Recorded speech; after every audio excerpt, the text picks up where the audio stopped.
dominate the field and fill all the magazines, these other people won't be heard. And it's in the variety of humanity and their voices and visions that new ideas come about and our future is changed.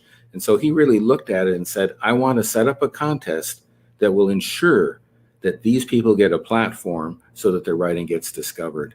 And he bequeathed money to that. And actually, Joni Labaki, who's the contest coordinator, says that they use the funds from Battlefield Earth, which has been a bestseller for many, many years, a #1 New York Times bestseller. So that money they use to fund the contest with. And it's been an amazing, so many, you think of David Farland, Patrick Rothfuss, all of these, Ken Liu, all these writers that we know and love, they came out of this contest. Their very first sales were in this contest, and they were discovered here and then grew from that because it gave them that sunlight for those saplings to be, to grow and be seen. And now they're the mighty trees. And what do? They turn around and become judges for this contest to help the next crop of writers. Which I think is excellent, by the way. It's just nice to see people giving back and getting involved and staying involved. I've talked to several of the judges here that have been judges for a long time, and they want to be here. It's not like it's a job or they're being told or it's a condition that they want to be here. They want to see y'all do better. They want to see y'all expand and become big writers, which is odd in most fields because that's competition. Most people, where you're trying to kick your feet out from underneath you. Oh, yeah, well, that was an okay story, but you'll never be anything, Just because you want here don't mean shit. But that's not how it is. I mean, I've been talking to everybody here, and these people legitimately give a crap. Excuse my language. They really do care. And it's even though I know a lot of the people from here, it's still a surprise to me. I'm used to working with a lot of different companies, and there's always some kind of, how can I say this nicely, some kind of underlying agenda. And there's none here. Other than making good writers, there's nothing here. And one of the reasons I push it, because I'm blanked out on anything on TV. There's nothing I want to watch. There's not even much I want to read anymore. So I'm with y'all. I want to see new stuff. And by the way, in case I didn't know, ladies and gentlemen, Volume 35 was one of the books we just released too. What was the title of it? My story was Super Duper Moon Girl and the Amazing Moon Dawdler. Oh, I think I remember that one. It was about a little girl on the moon with her life support robo-dog who came into great danger protecting her. That's something Doctor Who almost. I like that kind of stuff.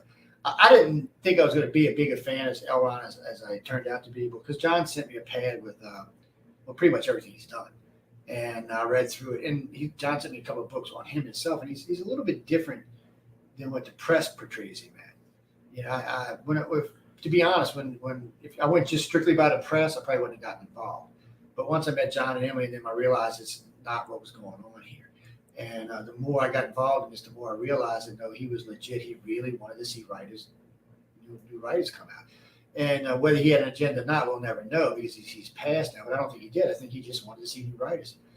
Most good writers do want to help out. I mean, it's not some of the other fields like when you're in movies or music or something like that. Or even in my business, radio show hosts can get really nasty with each other. Every now and then somebody will take a swipe at me. I was in Las Vegas a couple of months back, and I was doing a lecture, actually. And one of my competition was there from another radio network. I don't even know why you get up. You don't know what the hell you're talking about. And I said, who's got the bachelor's degree, me or you? He's like, I said, who interviewed Mitchell Keiko, Neil deGrasse Tyson, and Paul Levillette? Was it you or me? Yeah, that's right, it was me. I said, yeah, I might know a little bit more about the subject matter than you do.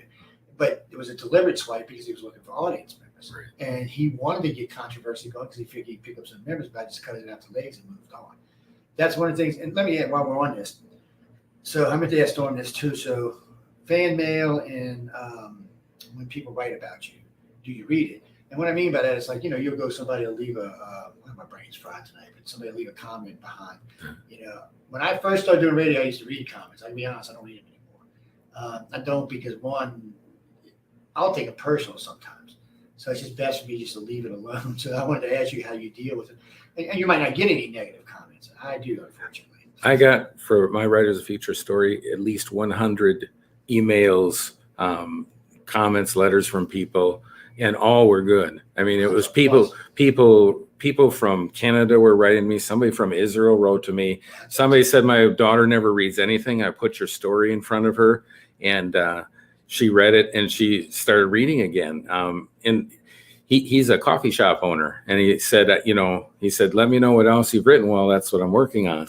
So I've got new stories coming out. Actually, a story I wrote, they do an exercise here called your 24-hour story. You write it in 24-hour stories. That just got published just a couple days ago in an anthology called Things with Feathers, Stories of Hope on Amazon. And, I wrote it in 24 hours. I spent about 4 hours just cleaning it up before I sent it. Sold the first time out. So that's the beauty of the contest. It actually helps you to write more. And then once you win, it doesn't end there. You've learned how to write better through the contest. You learn how to meet deadlines. You learn how to send your stories out, and it builds your career. Okay, I hate deadlines. What's that? That's why I hate deadlines. Yeah. But that's because I do construction. Okay. They never go the way they're supposed to. People ask me all the time. I always give myself an extra, whatever it is. On big jobs, I always give myself an extra 90 days. They're like, it's going to take that long. That way I end before it and everybody's happy. They're like, oh, you got finished 30 days in? Yeah, I did. Because I lied to you. That's why. But for a writer, Joe, meeting deadlines means money. I know. So if you can get your story in before the deadline closes, you're in. You can't win if you can't get paid if you aren't in either. Anthologies have a date they close, and it's rock solid. So learning how to meet those and to write your story by then, and what that 24-hour story does, that exercise they do here, it teaches you to write really fast and good because you get out of your way and write. And those stories can be there's lots of those stories that have won and that have actually gone off to be published, I should say. And I'm hoping a lot of these turn into little movies or TV programs. We all do, because that's where the big money is at. I'm not even worried about the money. I need some new entertainment. Yeah, well, that too. But we need money to be able to keep writing. That's the ultimate thing. A writer wants to be able to make money doing their craft, you see. Well, I agree. So. You should get rewarded for the work. I have no problem with that. Any part notes before we kick you out? Just that if you want to follow my work, you can go to thesupersecrets.com. thesupersecrets.com, or you can also go to my website, driftweave.com, and you can check me out on Amazon. On my author page is Wulf, WULF Moon, Wulf Moon, one word. Well, hopefully I'll go check it out. These will all go up in a couple of days because I'm going to send them through John and go through everything, make sure he's happy with everything. But they should be available. I'll be back in New Orleans on Monday, probably by the end of the week till I'll be published.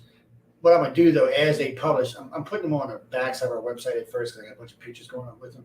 So I'm going to let all y'all, you'll get a code from John, or for anybody from my Writer's Future, you'll get a code, which will let you access the page. And as long as you're happy with the material, you can just write me on icrafttalks.net and it'll go ahead and be published afterwards. Awesome. And that way, that's just, the archives I know are going to be fine. We've got a lot of pictures going up with them and all well. So, and I know some of my lady friends and some of my male friends might not be the most flattering pictures we're taking. So, but anyway, I'm going to end it on that note. Thanks, Wolf, for coming up. I look forward to hearing more from you, and you'll be getting a call in a couple of weeks from us because we're going to try. December is Author Month for us, so we strictly do authors all through the whole month, and for all the shows. So because we like to give away a lot of books. So like when y'all come on, we'll be giving away your volumes. By the way, whatever volume you have to be in, we'll actually save it for that date. We'll be giving it away. And if I get my hands on some signed copies, then if I still got them, we might do it that way. We might give away the autographed copy when you're on. I'll have to threaten John to get a few extras, but say, John, man, I'm gonna leave you. I'm gonna put you on Tuesday night late if you don't send me some copies. Right? He'll be happy to supply those. They're both great. They're awesome. It's been a long time since I've been able to work with these people, with somebody like with the couple, and actually enjoy working with them. It's a weird thing that I find couples that work that well together. Yeah. Usually one or the other is pulling or pushing away. And when I first got in radio, I used to send everything to my wife. She was, how can I say this, a cruel, I wanted to use the other word, but maybe straighten up though.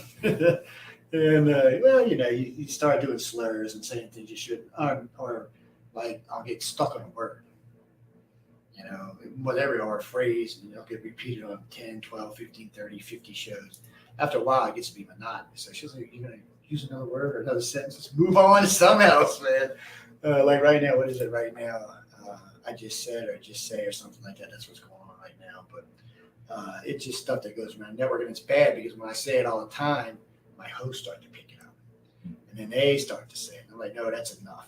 100 different hosts saying the same thing all the time just gets to be irritating. But Wolf, again, it was great talking to you, man, and it was great talking to you at dinner tonight too, as well. But I know you got to get down and review the movie, so I'll let you get out of here. And don't we get a sneak preview of Dune this week? Yeah, that's coming. Y'all heard that, people. On Y'all, release I'm gonna night. see Dune before y'all do. Exactly. And, I'm looking oh forward wait, to what's it. it? The guy who wrote it's here, right? Well, the one that's writing the sequels, Should Kevin be. J. Anderson. Yeah, he's here 'Cause with I told- Brian Herbert. I told John, you make sure you point him out to me. He said, why? I said, because if I don't like it, I'm going to talk to him. Yeah, he talked to us today. Kevin J. Anderson. Oh yeah, I think I'm going to actually remember that. Yeah. And because I'm a big original Dune fan. Oh, of course, me too. The ones Number in one. between, lingering on that, all that stuff. And I don't mind when you change some things. When you rewrite the story, I'm just not even interested in it anymore. Unless it's done really well. I have seen a couple of sequels that weren't actually sequels. It was just a change of the story. It worked well. A lot of times, though, it's just boring. And Dune's a long movie, so it's not like it's a little hour movie or an hour and a half. It's what, 2 hours, 45 minutes. It's a true epic. Yeah, it's a lot, and it's one of the few movies. I got to say this: what one is that actually do credit to the book. Yeah. Whereas, I like Battlefield Earth, but the movie was lacking at best. It was a good book. If y'all have ever read Battlefield Earth, people, and you go see the movie, you'll know what I'm talking about. There's a big difference between what's in the book. What happened was that they tried to take a massive book and cram it into a 3-hour movie. It should have been a trilogy. Yeah. It really should have been a trilogy. I wish they would remake it as a trilogy. I think it'd be much, much better. But hey, that's my own wishes. Everybody's got their fantasies, and apparently that's one of them. But again, Wolf, thanks for coming on, ladies and gentlemen. We're going to be bringing some out in just a second. So y'all just hang out for the next interview and let me